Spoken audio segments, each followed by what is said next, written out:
This is RJ Carbone, and you're listening to BD4. This one by Mattingly. Oh, hang on to the roof. Good. The Rose. He shook up the world again. Anthony for three. Bang! That one goes down. And the game is tied. See ya. A monster home run. Back-to-back home runs by the baby Mamba. Penetrates, creates, and showing some dexterity as well with the left hand. It's on its way. There it goes. And the Yankees are going For the win. Oh, it's good. Off the window. Oh, Jimmy Barrett. Unbelievable. The first punch he threw. Houston ducks under. Got it. With 8 left. Yankees win. Yankees win.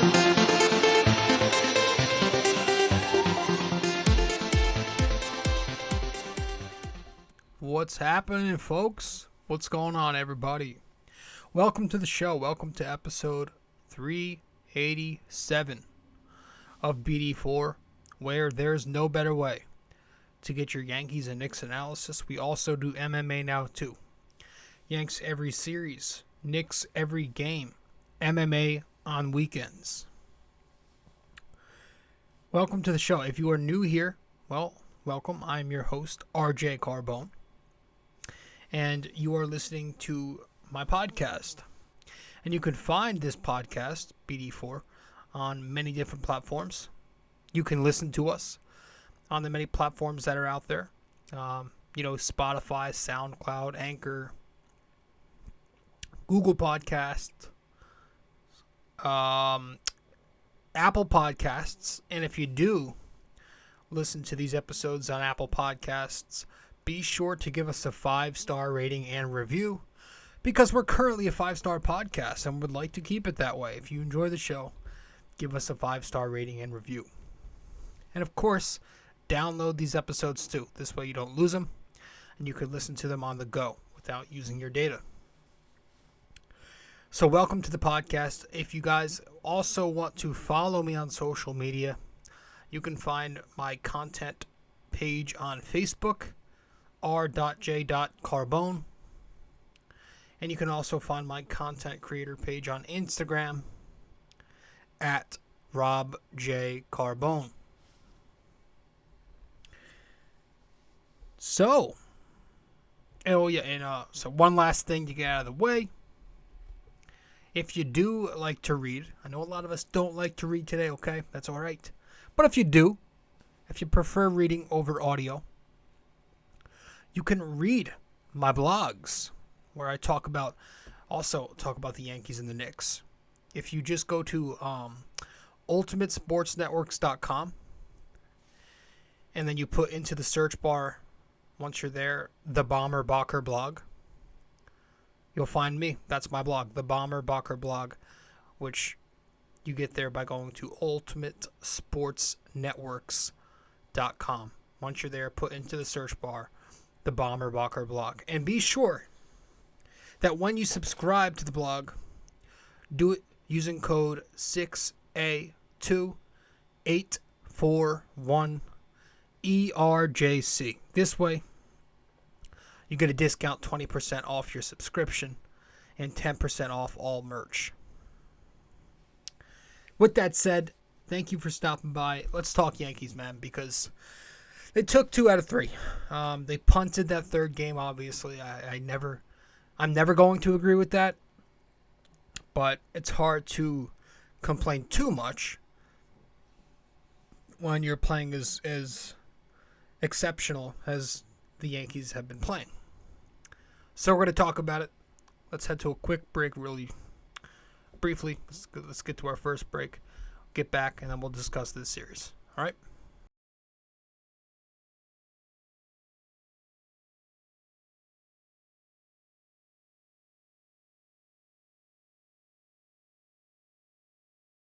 Hey guys, so I've noticed that only a small portion of you who watch BD4 on YouTube are actually subscribed. So if you do enjoy this podcast and maybe you want to be notified when new episodes release, I'd consider subscribing and also hitting that notification bell. This way, we can help the channel grow, and you won't miss a single episode of BD4. All right, let's get back to it.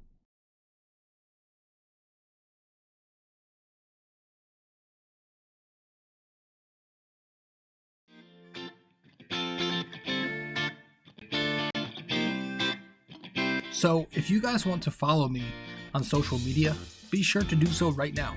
I'm on Facebook at rjcarbone, and I'm also on Instagram at rjcarbone. Once again, if you want to find me on Facebook, that is rjcarbone. Instagram at robjcarbone.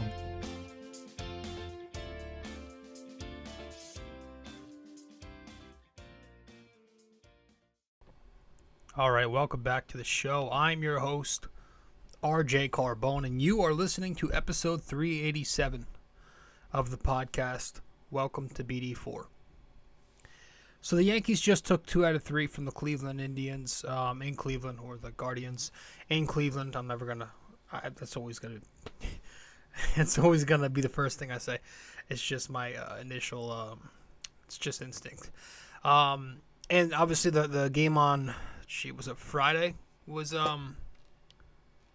postponed to Saturday because of the rain, and Saturday was a day-night doubleheader, which the Yankees ended up sweeping. The first game of the doubleheader, they took it 13-4. They erupted in that first game and picked up a nice 13-4 victory. It was Garrett Cole versus McCarthy. I think it was some kid they called up for this game. Bottom of the second.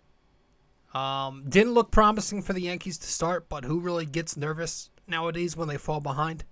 It's Naylor and Reyes. Back-to-back solo home runs off of Cole. 2-0 Indians. There I go again. 2-0 Cleveland. Top of the third inning comes. The Yankees answer right back. And do they? DJ LeMahieu. A solo home run. Miggy Andujar called up for the doubleheader. He RBI singles. So does Hicks. It's 4-2 Yankees after 3. After the top of the third. McCarthy ends up going 5 innings. So at the top of the 6th, off of former Toronto Blue Jays outfielder, who for some reason I remember him, Anthony Gose, converted to a pitcher. Is pitching in the 6th inning here. Gives up a bomb to a 2-run bomb to Matt Carpenter.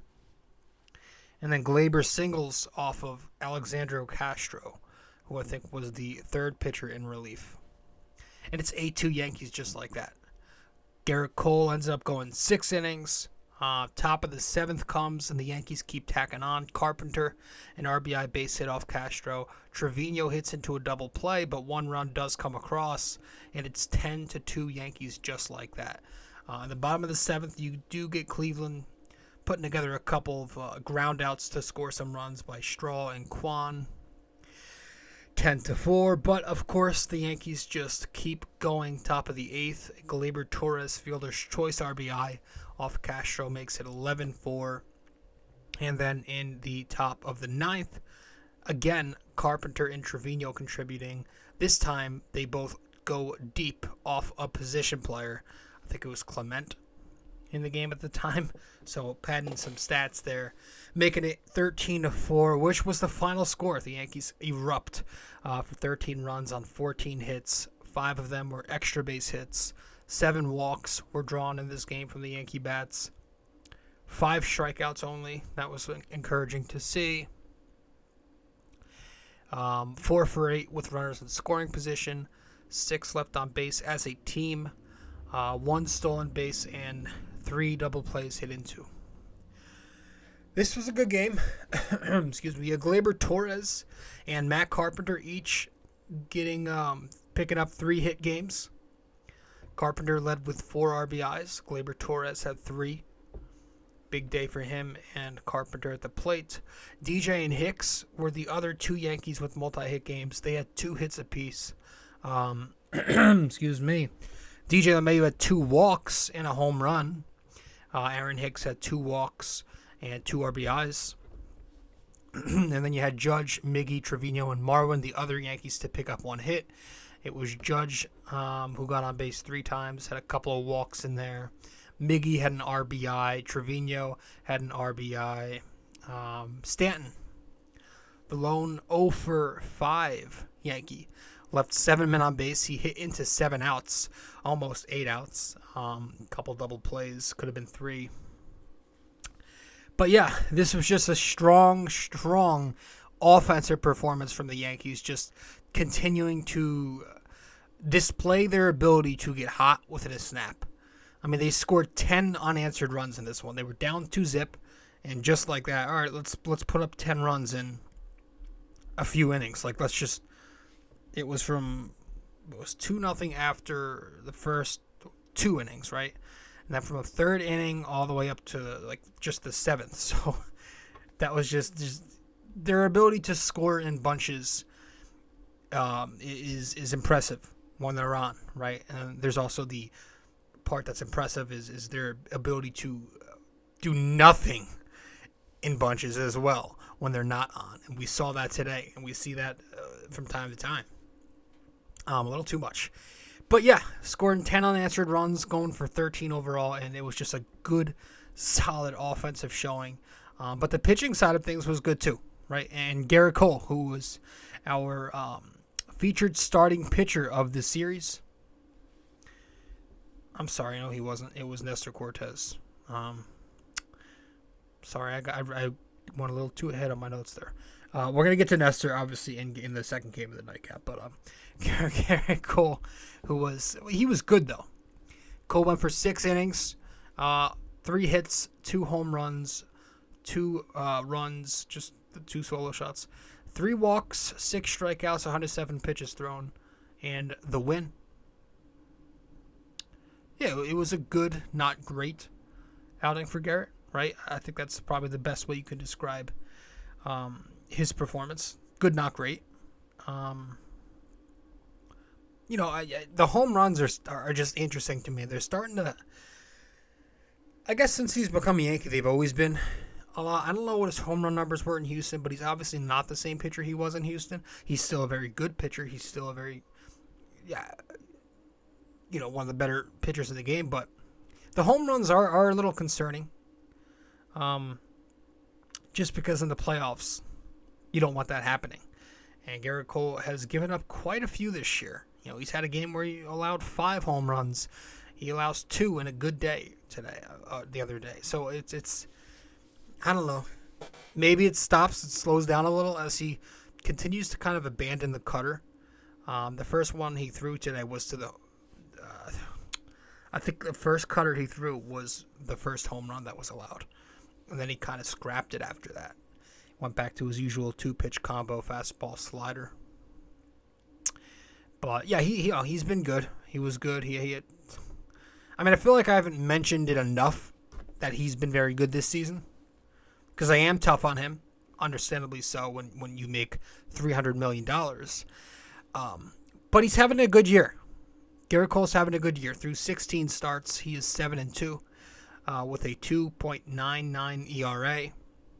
His last 7 starts, in terms of runs allowed, I'll read it off right here. 1, 0, 7, 0, 1, 1, 2. So he's being very efficient. Very efficient. There was just that clunker in there. That's obviously going to pad a lot of the ERA, but you pick it apart. He's had a lot of good starts this season. 11 of his 16 starts have been quality starts. I do wish a few of those strong outings were more dominant, but I don't want to get too nitpicky. I think Garrett Cole's been good. And so he continued to be good on Saturday afternoon. And then the bullpen pitched the remaining 3+ innings, 2 hits allowed, 4 walks, 2 runs. It was really Chapman. Boy, oh shit, Chapman. I don't know, man. Chapman comes in for the 7th. His first appearance back from the disabled list, and he comes in, he walks 3, he comes out. I think that's the best way I can describe it. I mean, it writes itself. It writes itself at this point with Aroldis Chapman. Watching him on Saturday afternoon was the most uncompetitive appearance from a pitcher, maybe of all time. Like, it was so bad. 0 fastball command. Everything was off the plate. He only had the slider, but the slider isn't that great when his fastball command is not there, because they could just sit on it. And it's just, I'm fed up with it. I'm done with the guy. He should not ever pitch, ever. He should not ever pitch where Clay Holmes is going to pitch. So I don't want to see Chapman closing. I don't want to hear about Chapman closing. I don't want to hear about this closer by committee shit from Boone. If I ever see Chapman sniff a batter in the 9th inning of a ball game, whether it's a 1-run lead or a 10-run lead, I am going to vomit on the spot. And he also shouldn't really be taking innings away from anybody else in the bullpen. So that leaves him off the team. I don't want him here. Get him out, find him a new home, and we're good. It's over for him. He had some good years as a Yankee, some really good ones. But he's at his end. It's over for him, man. I don't see a spot where Chapman's a really big impact pitcher anymore. Sorry, the whole league throws 97 now. Marinaccio got the 7th after Chapman left, and he actually got it done. Pitched a 1-2-3 from there and lowered his ERA to 2.33 on the year. He's been so spectacular. Unfortunately, he was sent to the DL after this game with arm fatigue. I think they labeled it elbow inflammation. But I think J.P. Sears is up with the squad. He pitched today. Licky through the 8th inning of this game. He put 3 on base with 2 hits and a walk. But he got it done. And then Weber, who's back on the team, pitched the 9th inning. Sure. And the Yankees won. They won the first game of the doubleheader, and they also won the second game of the doubleheader as well, which let's talk about it right here. Nestor Cortes versus Civale. And the Yankees won 6-1. Savali's not the same pitcher this year, man. Wasn't he like an ace-type pitcher last year? I feel like he was lights out. Or am I thinking of somebody else? Bottom of the first, Rosario, solo home run off Cortes. Another game where Cortes surrenders a bomb to start off. 1-0 Cleveland. But of course, the Yankees crawl back. Top of the 4th, Rizzo and Stanton, back-to-back solo home runs. Stanton sitting curve there, gets it and smacks it. It's 2-1 Yankees. Cortes and Civale each go 6. Top of the 7th comes Donaldson, rips an RBI double. Runner scores on an error. IKF picks up an RBI single. Higgy smokes a sac fly. It's 6-1 Yankees, just like that. And that would be the final. They score 6 runs on 7 hits, 3 extra base hits, 3 walks, 9 strikeouts, 2 for 4 in scoring position, 1 left on base as a team, 2 double plays grounded into, 1 pickoff. It was Andujar. A stolen base and a sac fly. Rizzo and Stanton, 2 hits apiece, an RBI for each with the home run. Donaldson, Gallo, and IKF picked up a hit. Gallo also walked. So, there you go, kid. Snapped the streak of basically 2 straight weeks without getting a hit, which is incredible. I'm getting a bunch of, relatives and friends sending me, these amazing, mind-blowing stats on Gallo and strikeouts and, Tony Gwynn and shit. I'm like, wow, this guy really sucks.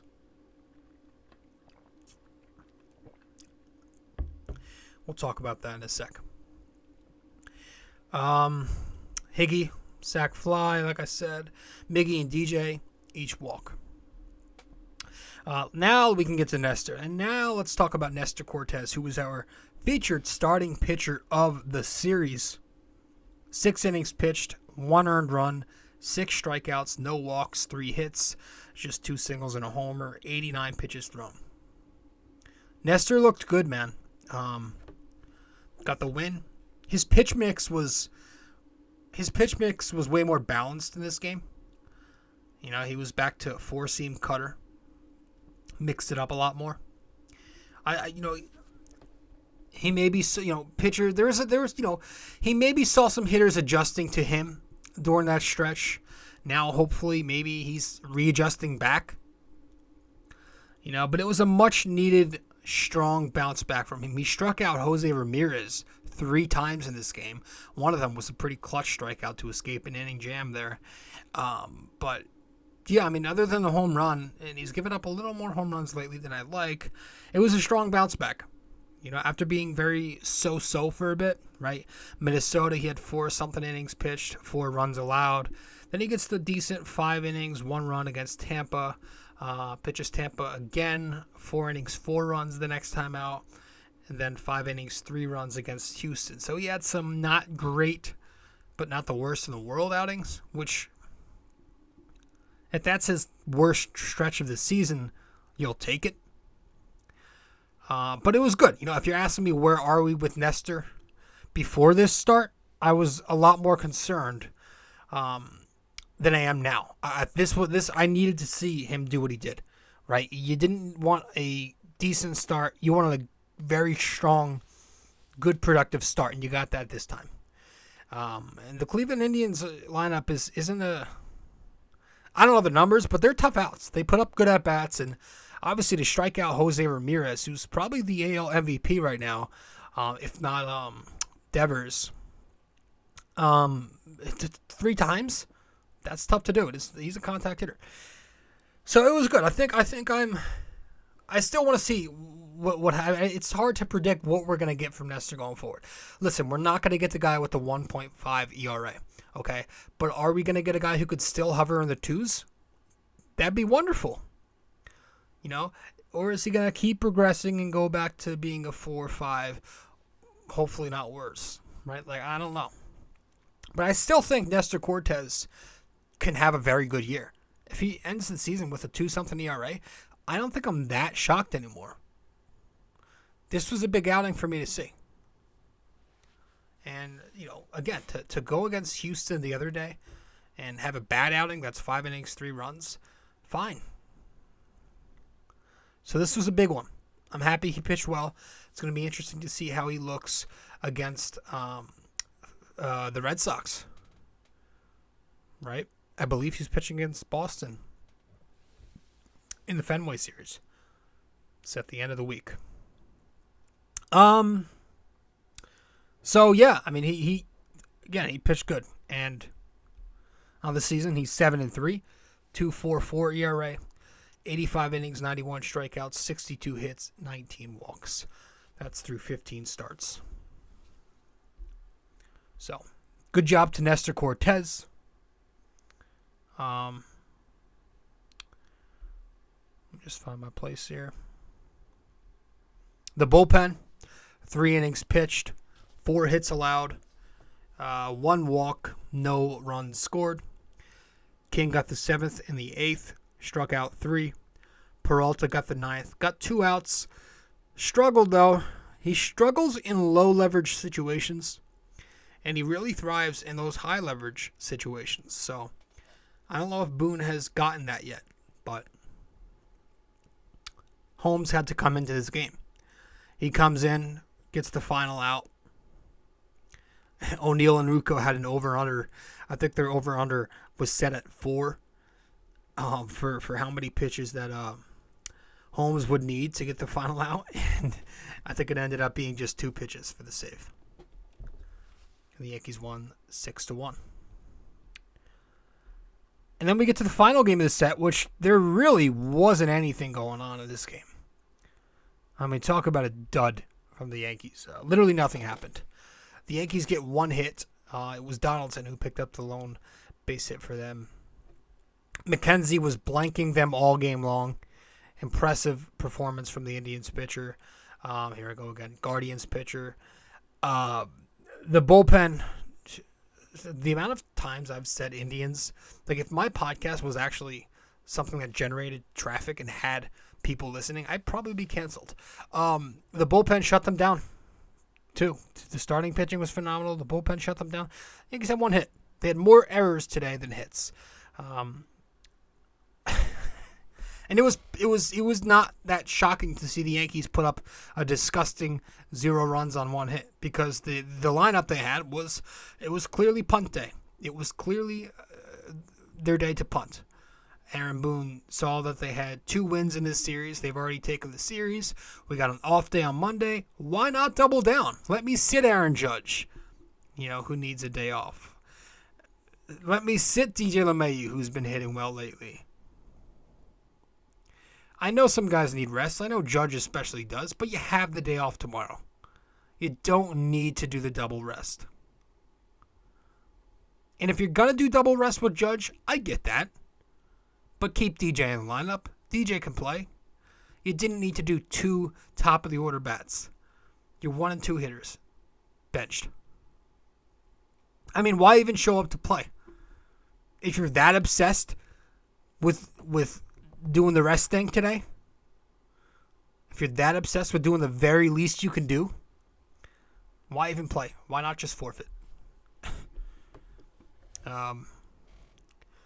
On the other side, at least the Yankee pitching was good. Monty was okay. 5 innings pitched, 1 run.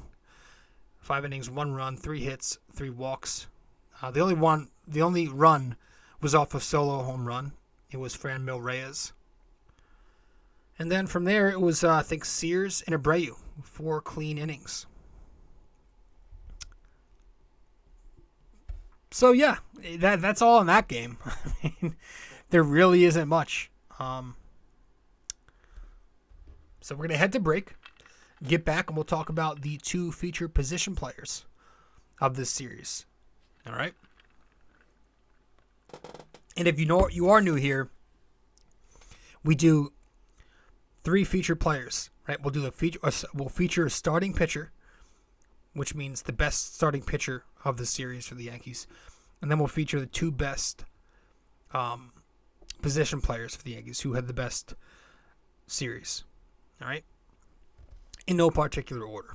So we'll talk about who our 2 best hitters were, or position players were, this series when we get back from break. Stay with us. Be right back.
Forgot about the hot dog contest coming up tomorrow. I know I bet on it last year, and he set the record. I think I hit the over and won some money. Might do that again. I don't know, man. I've been taking some hits lately with the betting. Between the Yankees, the UFC card last night was rough to me. Oof. All right, let's talk about let's talk about Matt Carpenter, who is one of our featured position players of this series. Carpenter had a hell of a series, man. It was really just the second game of the set where he did all of his damage. But in 2 games, 3 for 6, a single, 2 home runs, 4 RBIs, no walks, 2 strikeouts, 2 runs, and 9 total bases. Got his numbers on the year up, 286. Got a 1293 OPS, which 412 on base and an 881 slugging. That is. But yeah, he's been fun. Like I've been saying, I think I've said it a few times now. I am telling you, man, I see it. I envision it. I can envision the details. I see this guy hitting a big postseason home runs for the Yankees. He's going to hit a big postseason homer for them. It's going to be at the stadium. It's going to be a moonshot to right field that just stays away from hook and foul. It's just going to be on the right side of the foul pole. I see it happening. Maybe it's an ALCS game against Houston. My mind still hasn't told me which team yet, but it has shown me a vision of Carpenter hitting a big postseason home run and the Bronx just going fucking bizarre. Just going berserk. Hopefully. But yeah, I mean he's been good. It's frustrating because part of me is like, why isn't he playing over Josh Donaldson? You know, why? But then I'm like, well, he's 36. He might not be this hot all season. And I do get it. He's the perfect bench piece, right? The perfect pinch hitter. Lefty. Tailor-made swing for the stadium. Right? Maybe you platoon him versus righties every time. Can you at least do that? Because it's like he's been so good that you kind of have to see what you have here and push it a bit more. Test it. See how much you can get out of him. Keep playing him. And if it's not the same when he gets more volume, all right. Reduce his role back to just being a pinch hitter. Like, I push it for a bit. Let's see. Why not? We got the Pirates for the next 2 games. But yeah, Matt Carpenter, our featured position player of the series, a 1293 OPS in 20 games so far this season with the Yankees. Our other featured position player of this series, because it's in no order, I'm going to give it to DJ LeMahieu. I like the way DJ is swinging the bat. Now, the numbers aren't crazy. Okay, he was 2 for 8, base hit, a home run, an RBI, 3 walks, and a strikeout, 3 runs scored, a stolen base in there, 5 total bases. On the year, you could see here if you're watching, he's got the numbers up to 262 with batting average and a 768 OPS, which is the combination of his 362 on base and his 406 slugging. But DJ's been getting on base a ton lately, man. He's been getting on base a ton. And in his last 16 games, not counting today where he pinch hit for an at-bat and flew out to right field. In his last 16 games, 16 hits and 14 walks. So, that's almost getting on base twice a game. That's getting on base about twice a game. For a 16-game span.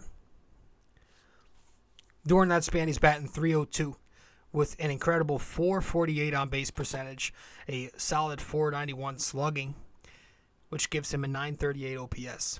He's hitting the ball in the air more lately. It's not ground balls, ground ball. You know, and he's been so nice to watch. It feels good watching him at the plate lately, and I hate doing it because I don't want to get my hopes up, but just imagine. Can you just imagine if they can get DJ LeMahieu back to at least 70% of what he once was 2 years ago? I'm not asking him to go out there and be like Ty Cobb.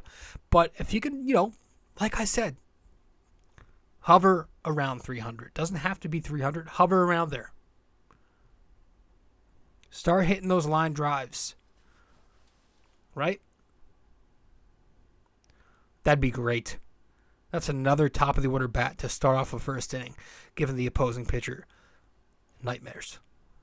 Just, oh, great. I got to face DJ Judge, Rizzo, Stanton off the bat. Oh, that's great. So hopefully this continues, and hopefully he gets those numbers up and up and up. The OPS is slowly but surely creeping up a bit more, but maybe it's just another one of his decent stretches, and he's going to go back to hitting just being mediocre at the plate again. I don't know. We'll see. It's now July, so He very well could just be hot. And that's it. But yeah, man, it was a good series, and we handled the doubleheader well. I didn't have any issues with the lineups in the doubleheader. I just had a problem with doing the punt thing today, right? That gave me issues. I didn't like that. But all in all, the Yanks win 2 in Cleveland. They went 2-1 in this series. Scored 19 runs, allowed just 7, giving them a plus 12 run differential across these 3 games played. Next up is Pittsburgh for 2 games. Also, RIP once again to Miguel Andujar. It sucks, dude. It really sucks. Because if you're just shooting the shit and you're being honest and you're not bullshitting, and you're using logic and not emotions or whatever fucking idiot wants Gallo out there still. I don't know. I want to know your reason. But Miguel Andujar should be here over Gallo, and at least until the trade deadline.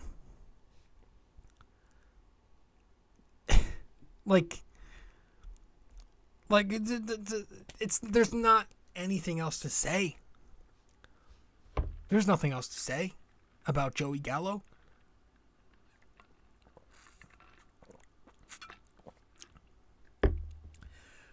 I remember it all, man. Last summer, I was on vacation. We were down the shore, down the Jersey Shore, and I was walking around the house. We had a shore house. And my phone buzzes. I get a notification. The Yankees trade for Joey Gallo. The immediate thought I had, what the hell are we doing? And I say this, I scream it in the house. I'm like, I yelled at my brothers, my 2 brothers. I'm like, did you guys see this shit? We just traded for a boom or bust hitter. We traded for Gallo.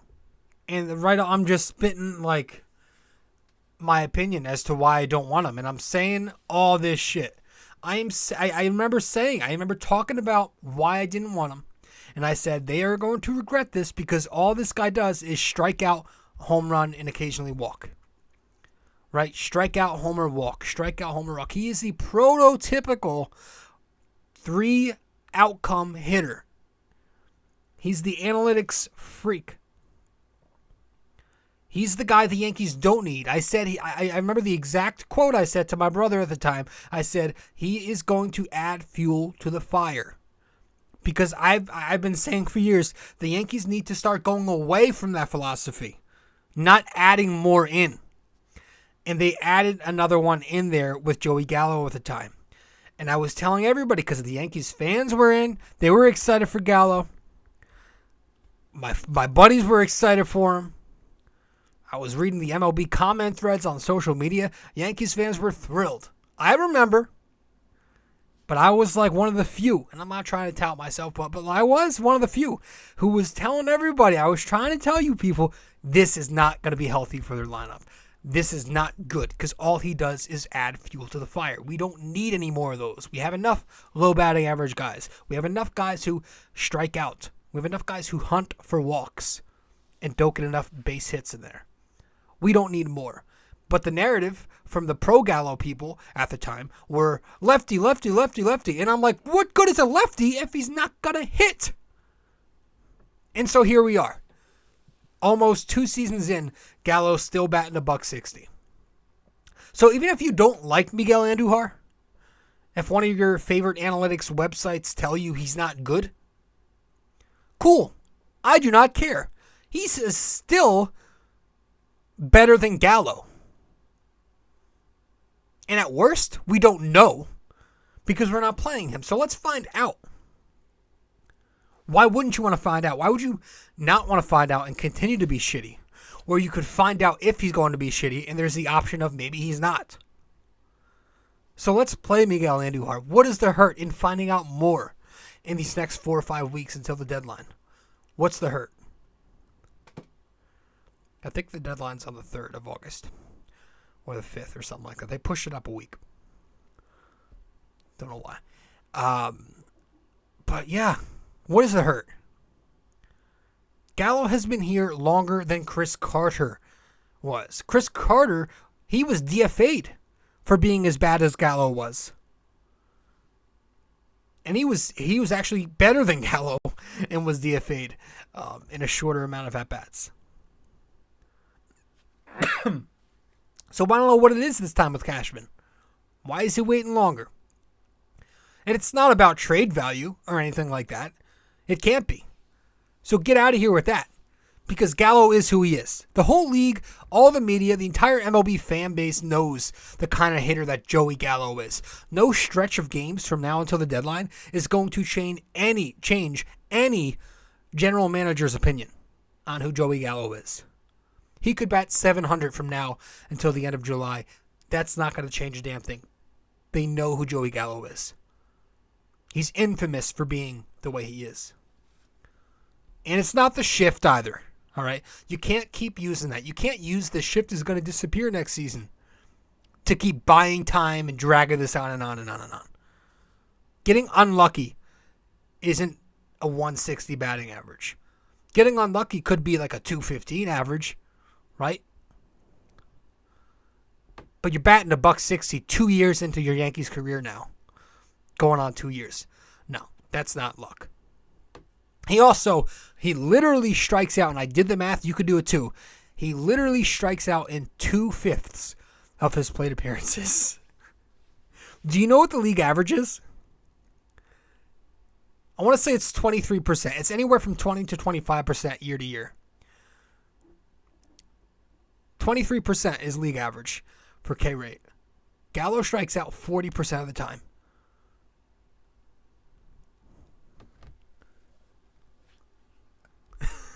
So bad. What are we doing? What are we doing? If the Yankees weren't winning at an incredible clip, I really do wonder if he'd still be here. I wonder if he'd still be here. And if they were losing games or not winning at this clip and he was still here, I don't think Yankee Stadium would be standing right now. I think it'd be burnt down. Because that's how bad he's been. It's just been disguised a little bit because they've been winning. But that shouldn't keep them from making the move and DFAing the guy. That should not. You should want to be as best as you can no matter which situation you're in. Good, bad, great. So I don't get it. Nobody does. IKF not hitting well. Hicks not hitting well. Donaldson not hitting well.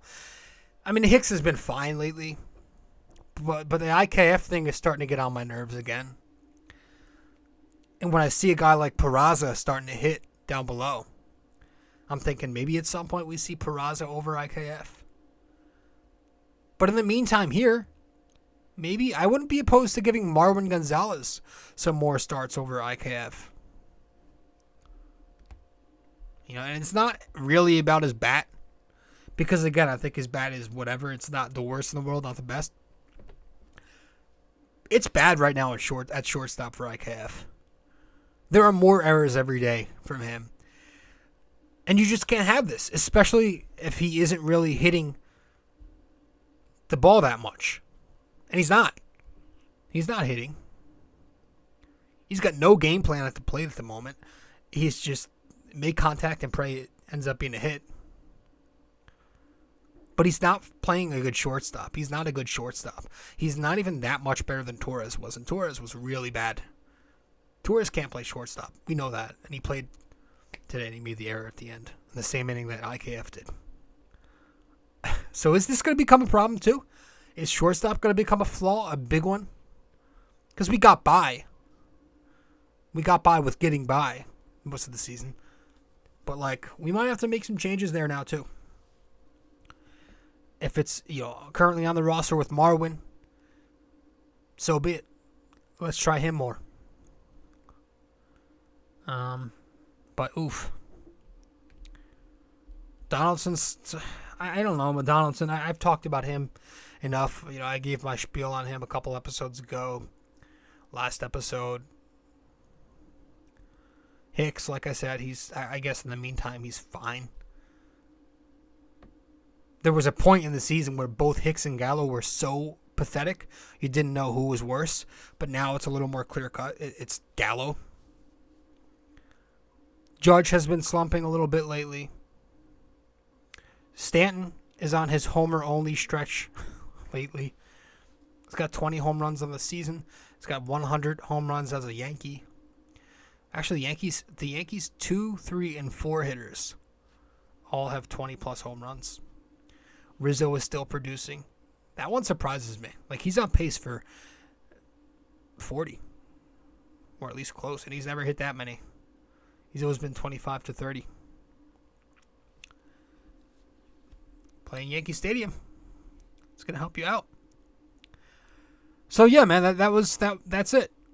The Yankees take 2 of 3. And again, like I said, the Pirates are coming up, and we're going to have to just hopefully sweep them. I don't know if I said that, but let's take on the Pirates next.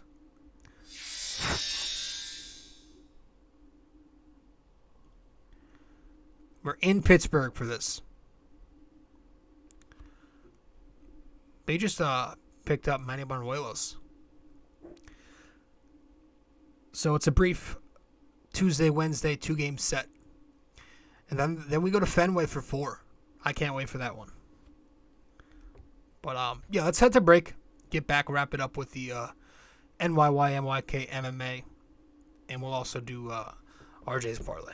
Stay with us. Be right back.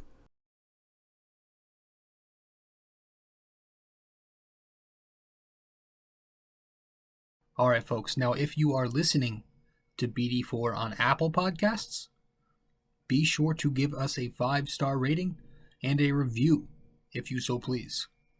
So once again, this is if you are listening to BD4 on Apple Podcasts, give us a 5-star rating and review. Thank you.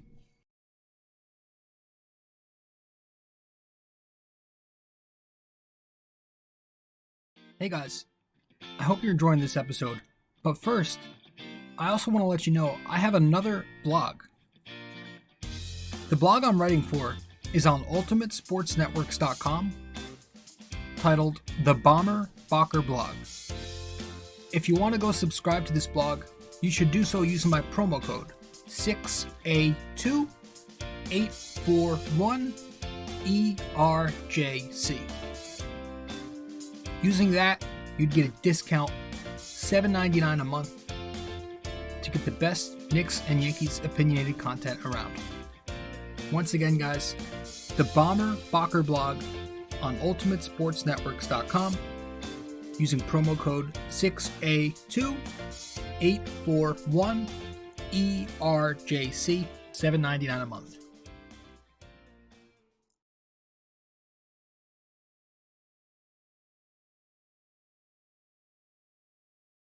A custom wall tapestry is a surefire way to uplift any room's aesthetics with a personal touch. This 100% polyester wall tapestry comes with hemmed edges for extra durability, while its mildew and water-resistant properties ensure years' worth of decorating bliss. The advanced tapestry printing techniques guarantee crisp detail even for the craziest of designs in any of the multiple size choices. You can select a size of 26 by 36 inches, 51 by 60, 68 by 80, and 88 by 104.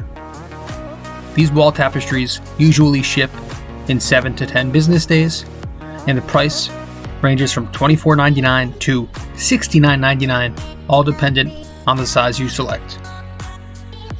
The Bomber Bocker Blog wall tapestries come in orange, gray, and black. But most importantly, be sure when purchasing a wall tapestry for the Bomber Bocker Blog that you use promo code 6A2841ERJC. 6A2841ERJC. Just go to ultimatesportsnetworks.com and click on the Shop MVP tab, searching the Bomber Bocker Blog. And there you have it.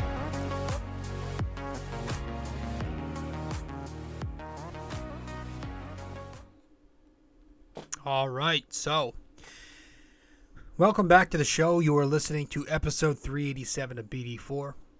Let's wrap it up with our final two segments. First one being our NYY-NYK-MMA Question of the day. Let's get to it.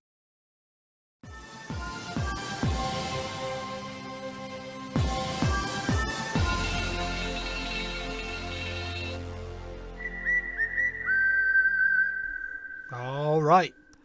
So for this episode 387, our our NYY-NYK-MMA Question of the day is: Derek Jeter led the 2009 Yankees in plate appearances. Who was second on the team? Derek Jeter led the 2009 Yankees in plate appearances. Who was second on the team? Let me know the answer wherever you can reach me. If you get the answer correct, I'll give you a shout out in the next episode. If you attempt to guess the answer but you get it incorrect, I'll at least let you know what the answer is. So one last time, Derek Jeter led the 2009 Yankees in plate appearances. Who was second on the team? With that said, let's wrap it up with, we haven't done this in a while, another segment, another edition of RJ's Parlay.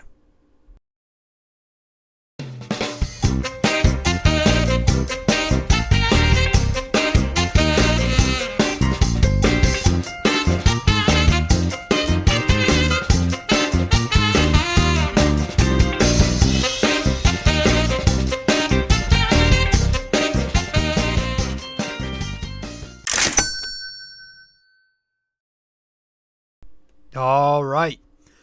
Welcome to RJ's Parlay, where my degenerate self breaks down tonight's parlay.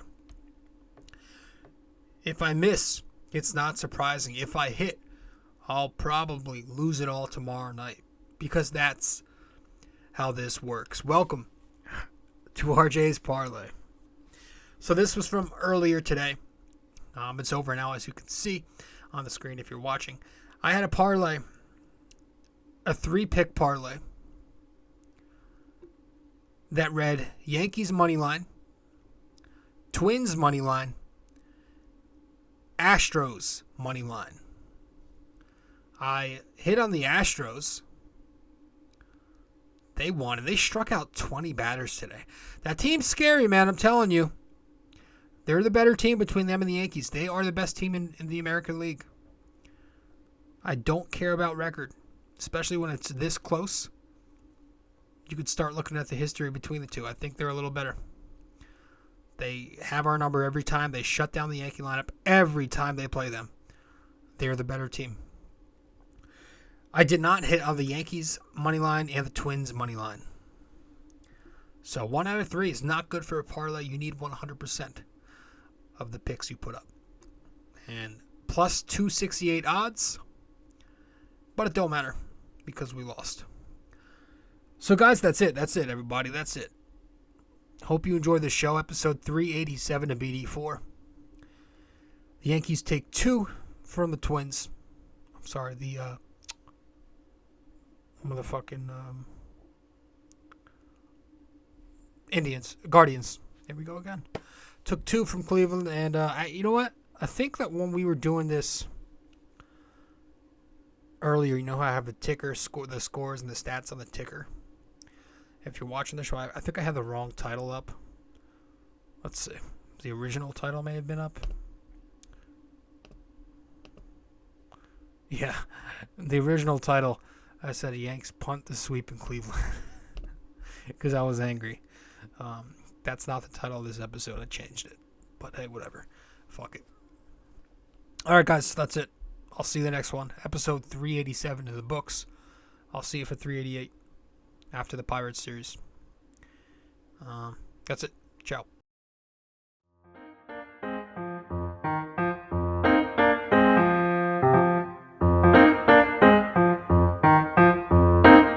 This podcast is brought to you by Anchor. It's the best way to make a podcast. Download the Anchor app or go to anchor.fm.